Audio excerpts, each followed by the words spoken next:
Réglementation et promotion du volontariat au Burkina, l'Assemblée nationale vote à l'unanimité. La nouvelle loi vient combler les insuffisances de celles qui préexistaient avec des innovations. La femme volontaire en état de grossesse peut désormais bénéficier d'une conservation de l'emploi et d'un congé payé. Les détails en début de journal. Idrissa Sawadogo à la barre pour le procès Thomas Sankara. Il plaide non coupable et refute les déclarations du précédent accusé. Même trompette embouchée par Nabonsoin de Ouedraogo. Ambiance au tribunal militaire dans cette édition. Une semaine à Pau, nos papilles gustatives expérimentent le pain sucré, l'une des identités de la ville. Très prisé dans la zone, il se retrouve dans les zones frontalières. À Pau également, nous irons à la découverte du sieur Apekira Gomyimbu, ancien CDR reconverti en passionné de la nature. Voici pour les titres de votre 20h. Madame, Monsieur, bonsoir. Où en est-on avec le projet de réalisation d'un abattoir intégré moderne dans la ville de Bobo-Dioulasso? Le point du projet a été fait cet après-midi au chef du gouvernement par une mission de la Banque ouest-africaine de développement. Les détails de l'audience avec Nyakiteda. Le projet en question va coûter 22 milliards de francs CFA avec à la clé une industrialisation du secteur de l'élevage qui repose sur un abattoir intégré moderne des chaînes de valeur de production animale basé à Bobo-Dioulasso. Et à la primature, cet après-midi, il est question de présenter les caractéristiques du projet au chef du gouvernement. Autour de cet abattoir, structuré en amont et en aval les différents éléments donc, de la chaîne de valeur, c'est-à-dire au niveau de la production, nous assurer que la production sera de qualité et qu'elle sera en mesure donc d'être fournie de manière régulière aux abattoirs, à l'abattoir, et qu'à partir de l'abattoir, on ait également une jonction avec l'accès au marché des différents producteurs. Un important projet pour la capitale économique du Burkina et pour le secteur de l'élevage tout entier. Et le Premier ministre veut savoir quel est l'état d'avancement du projet. Nous sommes au stade de la préparation, c'est-à-dire c'est au stade où nous collectons le maximum d'informations, où nous avons une interaction avec l'ensemble des partenaires qui sont intéressés par le projet. Aussi bien les partenaires nationaux que les partenaires techniques et financiers. Et nous nous assurons donc que l'ensemble de ces informations sera mis en cohérence pour nous permettre d'avoir donc un document de note conceptuelle qui sera présenté au niveau de la Banque africaine de développement et permettre la mise en œuvre de la prochaine étape qui est l'étape d'évaluation du projet, qui boucle donc le cycle d'instruction du projet de la banque, qui alors est présenté au conseil d'administration de la banque pour approbation. Instruction a été donnée selon les visiteurs pour accélérer le processus pour que dans un futur proche, Bobo-Dioulasso ait son abattoir intégré moderne pour le rayonnement du secteur de l'élevage au Burkina Faso. Nous partons pour l'hémicycle avec le vote de la loi portant sur la réglementation et la promotion du volontariat. Un projet de loi adopté à l'unanimité et qui vient combler les lacunes de la première loi. Elle introduit plusieurs innovations telles que la prise en compte du volontariat international, celui à temps partiel ou encore le volontariat à courte durée. Césaire Carfo et Amandine Lalsaga. Le ministre de la Jeunesse, de la promotion de l'entrepreneuriat et de l'emploi face à la représentation nationale. Salifou Touré défend ici le projet de loi portant réglementation et promotion du volontariat au Burkina. Soumise pour adoption, cette loi vient pour corriger les insuffisances de la précédente qui date de 2007. Avant, lorsqu'une femme donc, volontaire est tombée enceinte, alors obligatoirement son contrat était suspendu et elle était donc plus ou moins renvoyée donc, du contrat donc, de volontaire. Et cette fois-ci, nous avons mis donc des dispositions qui permettent donc à cette femme-là de disposer donc de 8 semaines de repos pour sa grossesse. Au-delà de ça, nous avons donc pris en compte donc, les contrats à temps partiel, à temps plein. Parce qu'avant, il y avait que donc, le contrat était donc, des contrats donc, de 6 mois, renouvelables 6 fois. Cette fois-ci, donc, on a mis donc, des contrats de 1 an et renouvelables donc 3 fois. Des innovations saluées par les élus nationaux qui déplorent cependant la faible rémunération des volontaires. 20 000 francs, c'est peu. Mais ce n'est pas une rémunération. Ce n'est pas un salaire. Non. L'activité, c'est une activité que l'on fait donc de façon volontaire. Le volontariat, c'est un engagement patriotique. alors on ne s'engage pas en s'attendant à quelque chose. Ça, ce sont des subsides que l'on permet, donc que l'on donne à l'intéressé pour le permettre, pendant qu'il est donc sur le terrain, de pouvoir donc prendre quelque chose. À l'issue du débat oral, le projet de loi portant réglementation, promotion du volontariat est adopté à l'unanimité. Le ministre de la Jeunesse, de la promotion de l'entrepreneuriat et de l'emploi annonce dans la foulée le lancement les jours à venir des activités entrant dans le cadre de la stratégie de mobilisation des ressources et des volontaires. Cap sur le tribunal militaire où se poursuit le procès Thomas Sankara. À la barre ce jour, 2 accusés, le caporal Idrissa Sawadogo et Nabonswende Ouedraogo, tous deux plaident non coupables et réfutent les accusations portées contre eux par le sieur Yamba Élisée Ilboudo, Rasmane Zundi et Draman Guéné. Accusé de complicité d'attentat à la sûreté de l'État et d'assassinat, le caporal de 59 ans Idrissa Sawadogo plaide non coupable. Pour lui, son agenda est ordinaire le 15 octobre 1987. Sa journée a commencé au Conseil de l'Entente comme d'habitude. Yacinthe Kafando m'a instruit d'aller renforcer la garde au domicile de Blaise Compaoré à l'arrière de l'Assemblée nationale. De là-bas, j'entendais des coups de feu au Conseil de l'Entente. Après les tirs, je suis allé à Tanguin rassurer ma mère avant de rejoindre Yacinthe Kafando au Conseil. Mais est-ce que vous avez demandé à Yacinthe Kafando pourquoi il vous envoie renforcer la sécurité? Demande le parquet. Demandez, est-ce que vous connaissez Yacinthe? Tu risques de ne plus vivre. C'est tard après à la radio que j'ai appris qu'il y avait eu un coup d'État, rassure l'accusé. Le parquet militaire poursuit, mais M. Sawadogo, votre collègue Élisée Ilboudo vous a formellement cité parmi les passagers de son véhicule qui est allé à l'assaut et même que vous auriez accompagné le capitaine Oumar Traoré à la radio pour la déclaration du Front populaire. Le caporal Idrissa Sawadogo s'emporte. Je vous ai dit que Élisée est malade. Il n'est pas normal. Je n'étais pas dans son véhicule. Plusieurs témoins et co-accusés les citent parmi le commando de Jeudi Noir et mieux, les éléments de la garde où il prétend être ne confirment pas sa présence avec eux. Si effectivement les déclarations de ces co-accusés peuvent être prises pour vérité, comprennent également lui ces déclarations pour vérité. Monsieur Sawadogo dit qu'il était de la sécurité rapprochée de Blaise Compaoré, alors ministre de la Justice.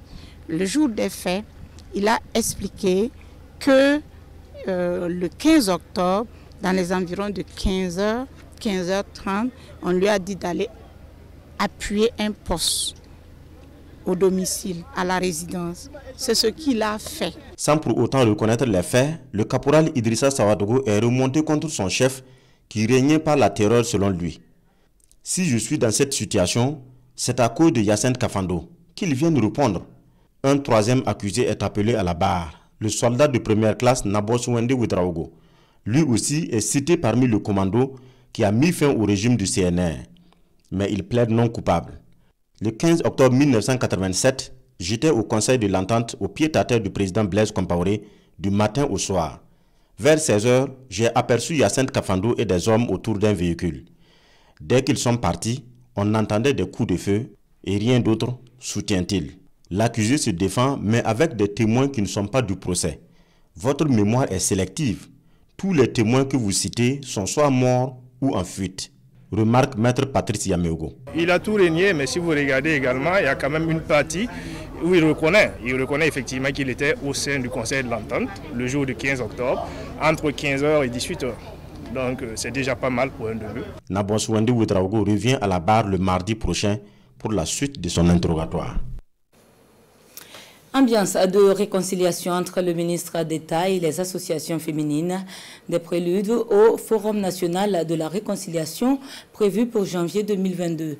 Le rôle des femmes dans le processus de réconciliation, tel est le thème de la rencontre tenue ce matin à Ouagadougou. Lassina Ouattara et Caroline Ouari. À 3 mois du rendez-vous national, cette rencontre avec les femmes se veut celle de l'information. Informer les femmes du Burkina sur leur rôle dans le processus entamé pour la réconciliation nationale. Elles sont responsables ou membres d'associations et organisations de femmes intervenant dans les différents aspects de la lutte pour l'émancipation de la femme. Face aux femmes, le ministre fait une présentation en 3 points. L'état de la réconciliation nationale, l'état d'avancement des travaux en vue du forum de janvier 2022, le rôle des associations féminines. Je suis très satisfait des réactions que cette présentation a suscité. D'abord un grand intérêt pour la question, un engagement à accompagner le processus et à apporter la contribution donc de la gente féminine, mais aussi un certain nombre de revendications sur le souhait de voir un certain nombre de problèmes liés à la situation des femmes évoqués donc par le forum. Donc c'est compliqué de répondre à ce genre de revendications parce qu'un forum a un contenu bien précis qui doit être arrêté par une instance qui va s'en occuper très bientôt.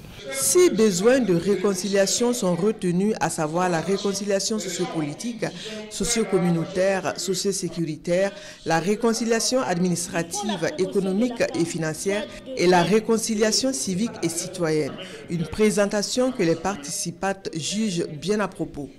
On ignorait leurs missions, mais avec la stratégie, nous allons aller au Forum national et à partir de là, la réconciliation va venir, s'il plaît à Dieu. Le Forum national de la réconciliation est prévu du 17 au 23 janvier 2022. À l'occasion, des conférences sont prévues dans les chefs-lieux de région et 5000 délégués sont attendus pour l'étape de Ouagadougou. Et dans le cadre de l'organisation du dialogue national inclusif au Tchad, une délégation du comité d'organisation était ce jeudi à la rencontre de la diaspora tchadienne. Les membres ont 2 jours pour établir un diagnostic des maux qui minent le développement du pays et faire des propositions qui seront examinées au dialogue inclusif de décembre prochain. Bernard Koumbelem et Christine Koulibaly. Mère patrie et au Burkina Faso, le Tchad, à travers ses émissaires, dit à sa diaspora du Burkina que sa voix compte, qu'elle compte dans l'écriture d'une nouvelle page de leur histoire commune. Une page qui s'ouvre avec l'organisation en décembre prochain du dialogue national inclusif. Ces Tchadiens au Burkina ont donc 2 jours pour faire des propositions sans restriction aucune. J'attends d'eux ce que je suis venu faire. Qu'il prépare le dialogue, qu'il le prépare en étant vraiment responsable, en étant patriote, nationaliste, pour être convaincu, comme je le suis, que le Tchad est à la croisée des chemins et que nous allons ouvrir une nouvelle page de notre histoire. Et donc cela requiert la participation de tous et de toutes les citoyens et les citoyennes. Quelle que soit leur école de pensée. Nous demandons tout simplement, en tant que comité d'organisation, que toutes les opinions soient émises. Cette main tendue de la mère patrie, la diaspora compte bien la saisir. Elle a même anticipé en organisant en août dernier un forum.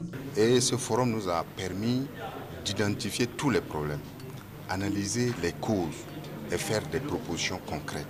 Nous avons abordé les aspects institutionnels, les aspects politiques, les aspects sanitaires, les aspects éducatifs, les aspects des droits de l'homme, les aspects du foncier. Nous avons développé, analysé tous ces aspects pour proposer des solutions. Docteur Dombe Damba et ses camarades souhaitent que ces solutions proposées ne restent pas lettres mortes. Dans l'actualité également, le Millennium Challenge Compte se dote d'un comité d'experts pour l'examen des rapports d'opérationnalisation du second compact. Au nombre de 38, ils ont été installés par le comité d'orientation et de suivi. Les détails de l'installation avec Amadou Marcelto. C'est un comité composé de 38 membres. Tous des experts, ils ont désormais la charge d'examiner et de valider l'ensemble des études et rapports relatifs à la mise en œuvre du Millennium Challenge et Compte Burkina Faso 2. Le comité d'experts, c'est le comité qui va analyser et valider les livrables. Alors les livrables, c'est quoi? Ce sont l'ensemble des rapports que le MCA Burkina Faso 2 va élaborer dans le cadre de la préparation de la mise en œuvre du second compact. Et pour qu'on y arrive, on a besoin justement que les firmes qui vont être recrutées, qui vont produire des rapports, que ces rapports soient appréciés, appropriés et amendés par la partie nationale, validés par la partie nationale, afin qu'on puisse sortir des résultats qui satisfont en fait les conditions préalables.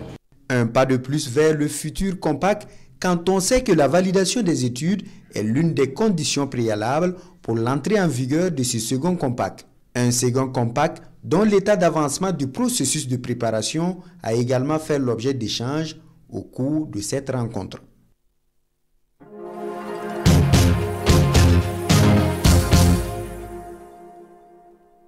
Une semaine à Pau, l'aventure ce soir se poursuit avec un gros plan sur un ex-CDR. Aujourd'hui passionné de la nature, Apekira Gomyembu est un homme très populaire dans la ville. Un grand nostalgique de la Révolution que nous vous invitons à découvrir dans cet arrêt sur image de Alidou Badini et Sekou Zongo. À l'état civil, il est Apekira Gomyembu. Tous les matins, il va s'enquérir des nouvelles de son gibier en phase de domestication non loin de son domicile. Il s'agit d'un couple de phacochères, des animaux sauvages, mais Apekira est un fin connaisseur de ces suidés des savanes. Quand la femelle est à terme, il faut arriver à la séparer du mâle, parce qu'à la mise bas avec l'odeur du sang, le mâle il va bouffer les petits. Une fois que la mise bas est faite, il faut un minimum de 15 jours pour que la maman puisse sortir avec ses enfants. Après sa ferme pour phacochères, le voici avec ses tortues géantes terrestres. Là aussi, Apekira Gomyembu est d'une précision hallucinante. Lui, il est mâle. Il n'est pas encore gros, mais on sait déjà qu'il est mâle de par sa carapace ventrale. La carapace ventrale du mâle a un creux.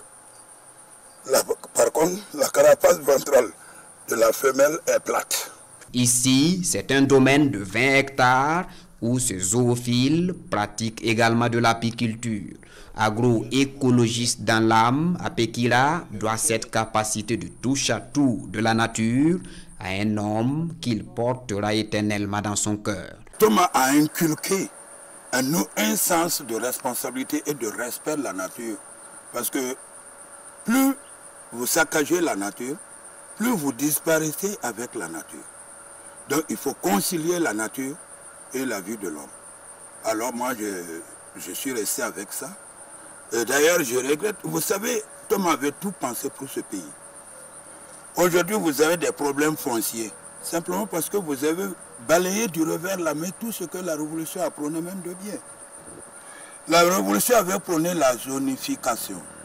Zone d'habitation, zone d'élevage, zone forestière, zone d'agriculture. Aujourd'hui, on avait fini avec tout ce problème foncier.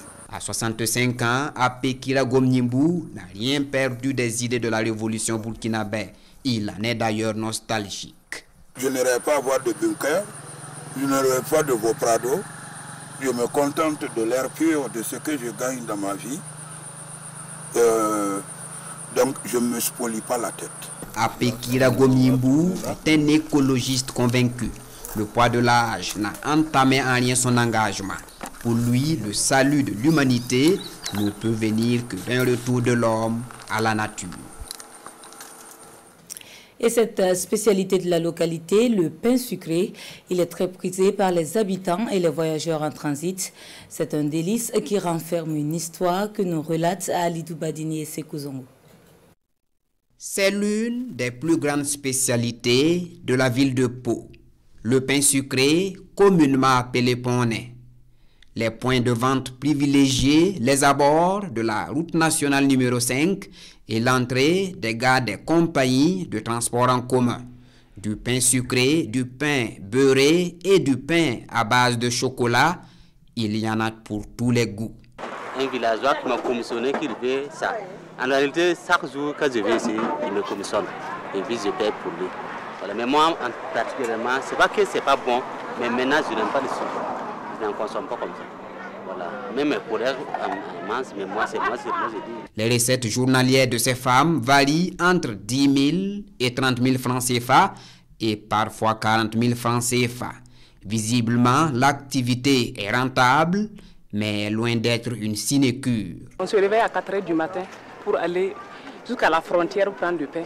Souvent on rencontre des fous, n'importe quel gens sur la route là. On a peur souvent. Et puis avec les remorques là, vers les petits matins, c'est pas facile. C'est très très compliqué. Souvent avec la pluie aussi. Tu peux aller prendre des pains et puis la pluie peut t'abattre sur la route. À ce moment, le pain est gâté, tu peux plus vendre. Tu vas partager aux gens cadeaux. Souvent d'autres viennent même en véhicule et prennent le pain 5 000 ou bien autre chose 15 000 que je veux venir te payer après-demain. Après-demain, tu peux te retrouver dans 2 ans même, ils ne payent pas. Ils ne vont pas te rembourser. Ils vont te parler mal même ensuite. On vend une pain 1000 francs. Nous-mêmes, on part au Ghana payer pain la minute. En tout cas, ça nous fatigue. On peut aller prendre le pain là, en venant là. Beaucoup de démorques, les camions, on ne peut pas passer. On souffre. En tout cas, il n'y a pas beaucoup, mais on gagne un peu seulement. Le poney est produit à Dakola, côté Ghana. Pour ces vendeuses, même si l'activité est pénible et confisque tout leur temps, elle est un moyen d'autonomisation de la femme. Nous changeons de registre. Les impôts veulent accompagner les collectivités dans la mise en œuvre du processus de décentralisation. Les deux entités se sont retrouvées pour analyser leurs relations à la faveur de la 10e conférence annuelle de la dite direction. Elles ont 48 heures pour se pencher sur les défis à relever. L'ouverture des travaux avec Alidou Badini et Estelle Judith Assokba. À cette 10e conférence annuelle, la Direction générale des impôts associe les collectivités territoriales à la réflexion. C'est le début d'un partenariat fort qui devrait permettre aux deux entités de regarder dans la même direction pour voir ensemble comment mobiliser plus de ressources pour répondre aux besoins des populations. Ils vont se pencher sur 2 questions essentielles.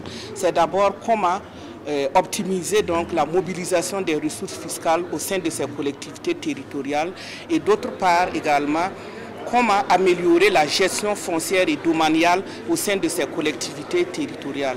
Vraiment, c'est 2 axes majeurs de collaboration qui méritent vraiment qu'ils puissent avoir des débats francs pour pouvoir sortir des recommandations assez fortes pour améliorer de manière substantielle ces questions-là. Au titre des budgets des collectivités territoriales, les recouvrements se sont accrus malgré le contexte difficile. Une progression qui passe de 22,83 milliards en 2016 à 31,61 milliards en 2020. Un record satisfaisant, mais qui peut être amélioré. Il ne peut exister de collectivités territoriales que de par leur capacité à mobiliser des ressources propres pour pouvoir faire face aux investissements et faire face aux charges qui est la leur. Mais la Direction générale des impôts est un partenaire de premier choix parce que c'est elle qui sur le terrain nous aide à collecter ces ressources-là en termes d'impôts locaux et en termes de fiscalité et intérieure. Donc s'asseoir pour faire le point sur les difficultés que nous rencontrons et mieux affiner nos procédures. Les deux parties devraient travailler en synergie afin de relever les grands défis liés au processus de décentralisation. Les conclusions des travaux sont fortement attendues par le ministère de l'Économie, des Finances et du Développement, la tutelle financière des collectivités territoriales. Un accompagnement à l'endroit des jeunes issus de milieux défavorisés. 200 bourses de formation professionnelle leur sont offertes grâce au partenariat entre le Fonds d'appui à la formation professionnelle et le centre IADON de Ouagadougou. La formation dont ils sont bénéficiaires a débuté depuis le 23 août et se poursuit jusqu'au 13 novembre. Visite terrain du directeur général du FAFPA avec Césaire Carrefour et Mariama Tamboura. Mathias Sawadogo à la tâche pour faire du béton. C'est un stage pratique sur un site de construction de logements à Bassinco. Comme lui, ils sont plusieurs jeunes à bénéficier de bourses de formation du Fonds d'appui à la formation professionnelle et à l'apprentissage, FAFPA. Répartis dans des métiers comme la maçonnerie, le carrelage, la soudure, l'électricité bâtiment, la menuiserie, aluminium et la pose de staff, ces apprenants reçoivent ce jour une mission de suivi venue constater le déroulement de la phase pratique. Nous, on était des chômeurs, si je peux le dire. Des fois, on chore, on aide les gens à travailler. Comme on n'a pas de technique de travail, donc on soutient les gens pour avoir de quoi. à vivre. J'aime trop la décoration et que je vois la finition là, avec la décoration, c'est très joli, puis ça attire quoi. C'est pour ça que j'ai beaucoup aimé la seconde, surtout la pose des staff. Nous sommes sur un chantier école à l'entrée de Koubri. Ici, tout le travail, de la fondation à la construction jusqu'à la finition, est réalisé par ces jeunes. Vous avez vu à Bassenko, on a vu notamment un jeune qui était de la cuvée 2020, qui aujourd'hui est parmi les formateurs. Et ça, c'est vraiment intéressant.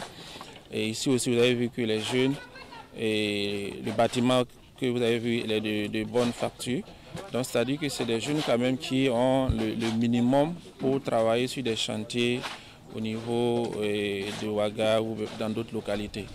Ce sont au total 1000 jeunes issus de milieux défavorisés qui bénéficient de ces formations à Ouagadougou, Zignaré et Bobo-Dioulasso. Des formations dont le coût de financement s'élève à plus de 100 millions de francs CFA. Il est entièrement subventionné par le FAFPA. La solidarité et l'accompagnement, c'est aussi ce qui est prôné au lycée Bambata de Ouagadougou. 150 élèves en situation difficile ont bénéficié de kits scolaires, de vélos, de bourses et bien d'autres matériels. Une journée de solidarité qui est à sa 7e édition et qui s'est choisie pour parrain le Moro Nababango. Les remises avec Moussa Ouedraogo et Sekouzongo. Le lycée municipal Bambata de Ouagadougou, en phase avec l'appel du président du Faso à la mobilisation citoyenne pour la solidarité. Élèves, corps enseignants et autres bonnes volontés manifestent ici leur solidarité. 151 élèves en situation difficile de l'établissement sont bénéficiaires de cette action. Une action manifestée au cours de cette journée dénommée Journée de solidarité du lycée municipal Bambata de Ouagadougou. Nous avons pu collecter parmi les élèves et le personnel près de 800 000 francs. Et puis il y a eu des dons extérieurs, des dons en nature. Et ça va permettre à beaucoup d'élèves, les 151 élèves là, de pouvoir bénéficier de kits scolaires, de vivres. Et puis aussi, ça va permettre aussi à certains élèves qui n'ont pas de frais de scolarité de pouvoir en avoir. Je suis très content d'avoir eu un vélo qui va me permettre de me déplacer chaque matin pour venir à l'école. Je suis vraiment très contente. Je promets aussi de travailler très bien à l'école pour bâtir un Burkina Faso meilleur et prospère. L'entraide, c'est donc l'esprit de cette journée, une journée pour cultiver également la solidarité et le partage chez les tout-petits. C'est tout le mérite de la direction du lycée municipal Bambata d'instituer cette journée-là qui permet aux élèves de cotiser pour leurs camarades, qui permettent aux enseignants, au personnel administratif et à toutes les bonnes volontés, sous la bénédiction du Moro Nababango qui a accepté dès le début de les accompagner, de faire quelque chose pour ceux qui sont dans le besoin. Parce que c'est dans la solidarité que nous allons relever tous les grands défis qui sont ceux du Burkina Faso.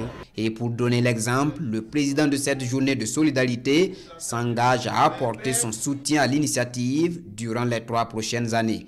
Mais avant, il annonce 100 kits pour 100 élèves vulnérables de l'établissement. La journée de solidarité du lycée municipal Bambata de Ouagadougou est à sa 7e édition. Elle entend se poursuivre afin de s'aimer la graine de la solidarité partout au Burkina Faso. En sport, il y a du rififi au sein de la Fédération burkinabé de football et ce depuis le 15 octobre.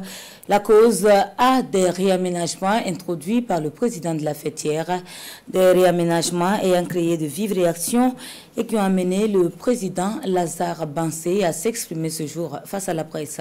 Il avance ses raisons au micro de Amadou Ilboudo et Mariama Ouattara.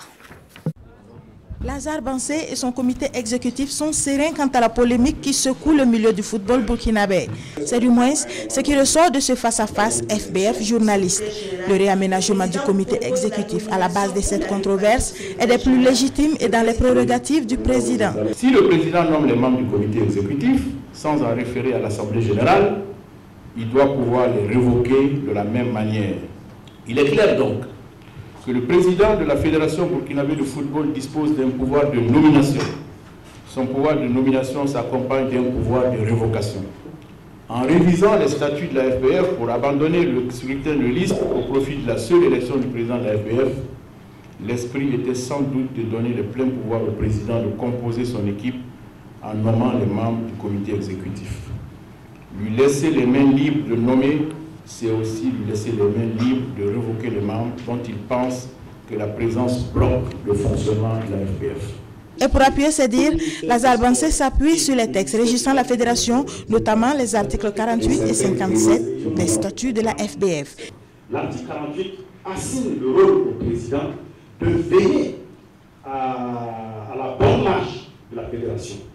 Veiller à la bonne marche de la fédération, c'est également veiller à la bonne marche du comité exécutif. Si vous prenez les textes, dans les textes, effectivement, il n'est pas dit quelque part que le président révoque les membres du comité exécutif. En droit, lorsque les textes sont muets, les textes doivent être interprétés. Les révoqués, eux, ont saisi la commission d'appel de la fédération et le président Bansé de rassurer qu'il se conformera au verdict de la dite commission. Gageons donc que le fair play l'emportera. En bref, vous l'avez sans doute suivi sur nos antennes, les équipes du 33e tour international du Faso ont été présentées ce soir même au pied des pics de Sendou dans l'allée Rabat. Au total, 4 équipes européennes et 7 pays, dont naturellement le Burkina Faso, se lanceront à partir de demain à la succession de l'Angolais Antonio Dario, le dernier lauréat du Tour en 2019. Nous reviendrons donc sur cette cérémonie au cours de nos prochaines éditions.